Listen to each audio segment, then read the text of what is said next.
안녕하세요. 명랑한 사회 명쌤입니다. 우리요, 지역의 역사에 대해서 알아보는 이야기를 나누고 있는 거잖아요. 문화유산을 통해서도 지역의 역사에 대해서 알 수 있어요. 더불어서 우리 지역과 관련된 역사적 인물을 살펴봐도요, 우리 지역의 역사 알아볼 수 있겠죠? 그래서 이번 시간에는요, 우리 지역의 역사적 인물에 대한 이야기를 새롭게 나눌 겁니다. 자, 일단 우리 지역의 역사적 인물 누가 있을까? 알아보기 위해서는 조사를 해야 돼요. 조사. 자, 조사를 할 때 이제 계획부터 세워야 될 텐데 일단 친구들과 모여가지고 우리 지역의 역사적 인물과 관련된 주제막 만들기를 해요. 이제 우리 지역의 역사적 인물 장영실이라는 분이 머릿속에 떠올랐어요. 그러면 장영실과 관련되어서 떠오르는 것들을 막 적어요. 조선시대 유명한 과학자거든요, 이분이. 과학자니까 발명품이 있어요.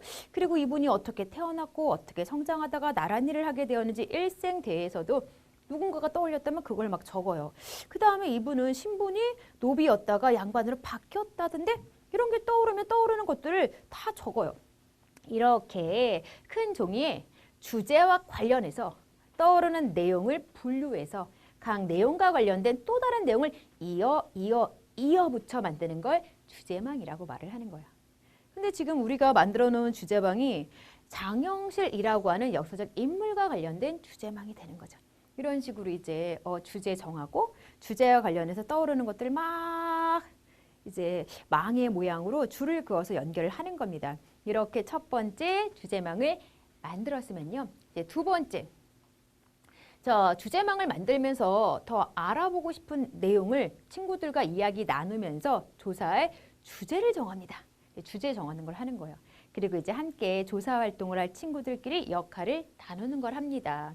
그리고 이제 조사 주제를 바탕으로 해서 조사 계획서를 작성을 해야 되겠죠. 친구들 중에는 업적 정리할 친구도 있고요. 조사한 자료를 정리할 친구도 있고요. 발명품 사진 찍을 친구도 있어요. 그리고 장영실의 발명품과 관련된 장소를 찾아보는 역할을 맡은 그런 친구들도 있네요. 자, 그러면 여기에서 도대체 조사 계획서를 작성하라고 했는데 조사 계획서에는 어떤 내용이 들어가야 하는지 조사 계획서의 모습을 하나 살펴볼게요. 일단 조사 주제부터 정확히 조사 계획서에 넣어야 돼요. 장영실의 위대한 발명품을 찾아서 여기에 이제 조사 주제면 맨 위에 조사 주제를 적어야 돼요. 그리고 이제 여러 친구들과 함께 주제와 관련된 걸 조사하는 활동을 할 거잖아요. 기간이 길게 걸린다면 기간을 적고요. 자, 이제 이 기간 동안 장영실의 위대한 발명품을 찾아서 우리 친구들이 어떠한 것을 조사할지, 어떠한 활동을 해서 어떠한 내용을 조사할지에 대한 내용을 정리를 하는 겁니다.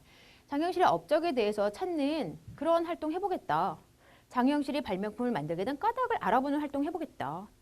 장영실의 발명품이 우선 까닭에 대해서도 조사하는 활동을 해보겠다. 조사 내용이라고 생각해도 돼요.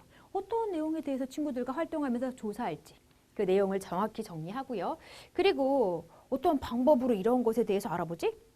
인터넷 검색으로 알아보자.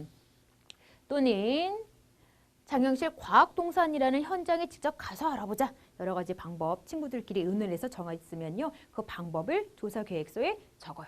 그 다음에는 이제 앞에서 봤다시피 친구들과 역할 나눠 놓은 것도 조사 계획서에 적습니다. 그리고 이제 주의할 점이 있으면 주의할 점에 대해서도 조사 계획서에 넣어서 정리를 하는 게 좋아요. 예를 들어서 이제 인터넷 검색 같은 걸 통해서 우리 친구들이 여러 자료를 모았다면은 자료의 출처가 어디인지 밝혀줄 필요가 있고요. 답사를 가는 그러한 조사 방법을 택했다라고 한다면요. 답사 갈 때 이제 안전하게 이동할 수 있는 그런 점이 주의할 점이야 라고 말할 수 있겠죠. 바로 이러한 내용을 넣어서 조사 계획서를 작성한다는 거 이제 좀 아셨나요? 자, 그러면요. 이제 계획서를 짰으니까 우리 친구들이 조사를 할 텐데 조사 방법 여러 가지에 대해서 다시 한번 자세히 알아보려고요. 답사라는 것도 조사 방법이고요. 인터넷 검색이라는 것도 조사 방법이에요. 어떠한 방법으로 우리는 우리 지역의 역사적 인물에 대해서 조사할 수 있는지 조사 방법 지금부터 조금 더 자세히 알아보겠습니다. 첫 번째는요. 우리 친구들이 또 도서관에 가서 장영실 관련된 책을 찾아 독서를 하고 있죠. 이런 식으로 책으로 알아보는 거예요. 장영실 위인전을 읽으면서 장영실이 궁궐에 가서 벼슬을 하고 발명품을 만들게 된 과정을 살펴볼 수 있어요. 자, 이 과정을 조금 더 자세히 살펴보게 되면요. 이제 이천이라는 사람이 세종대왕께 장영실이라는 사람이 손재주가 매우 뛰어나서 정말 많은 사람에게 도움이 될 만한 걸 만들 수 있다라고 추천을 합니다. 이런 추천을 바탕으로 해서 장영실이 드디어 나란 일을 할 수 있게 돼요. 그러면서 여러 가지 발명품을 만들기 시작합니다. 근데 이 장영실이라는 사람은 원래는 노비 출신 가장 천한 신분이었어요.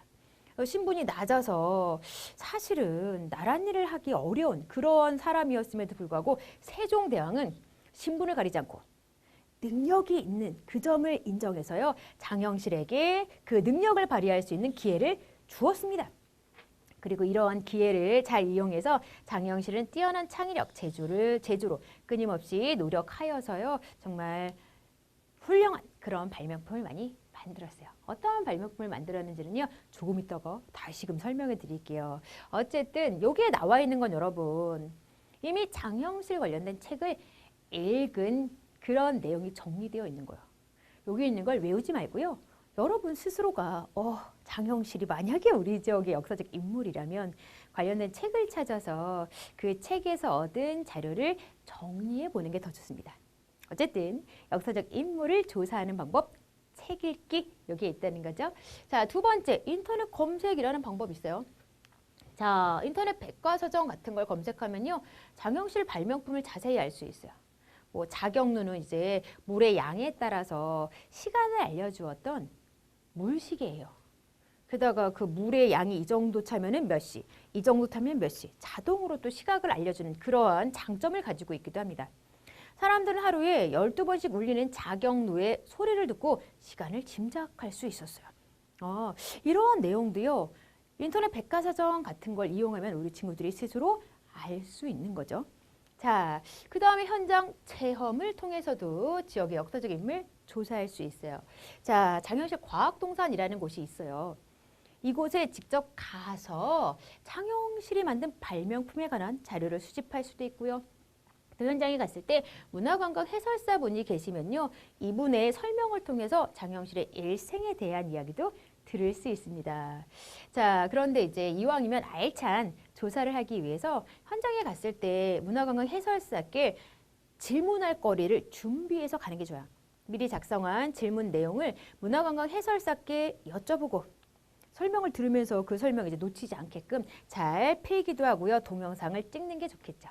또는 장영실이 만든 발명품의 모습을 직접 장영실 과학동산에 가서 볼 수도 있어요. 와, 혼천이가 어떻게 생겼는지 우리 같이 살펴보자.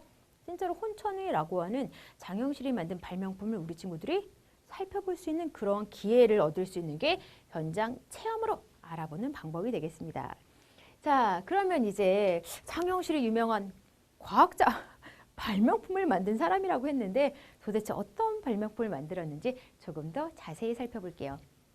자, 앞에서 나왔던 자경루라고 하는 물시계예요. 시간을 자동으로 알려주는 그런 장치가 설치되어 있기도 합니다.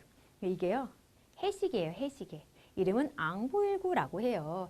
자, 시간을 알려주는 해시계예요, 해시계. 이 태양의 위치에 따라서 여기에 있는 바늘의 그림자의 위치도 달라지고 길이도 달라져요. 그런 걸 통해서 시간을 알려주었던 거죠. 그리고 아래 나와 있는 건 혼천이라고 하는 천체를 관측하는 기구예요. 태양과 달의 위치 같은 걸 통해서 천체가 어떻게 움직이는지 그런 흐름을 파악할 수 있었던 과학기구입니다. 그리고 간의라고 하는 것은요. 혼천의를 조금 더 간단하게 바꿔놓은 그런 천체 관측 기구라고 보시면 돼요. 자, 장영실이 시계라든지 하늘을 관측할 수 있었던 천체 관측 기구 같은 걸 만들었어요. 이런 걸 통해서 당시 백성들에게 시간을 알려주기도 했고요. 하늘을 제대로 관측하게 되면요.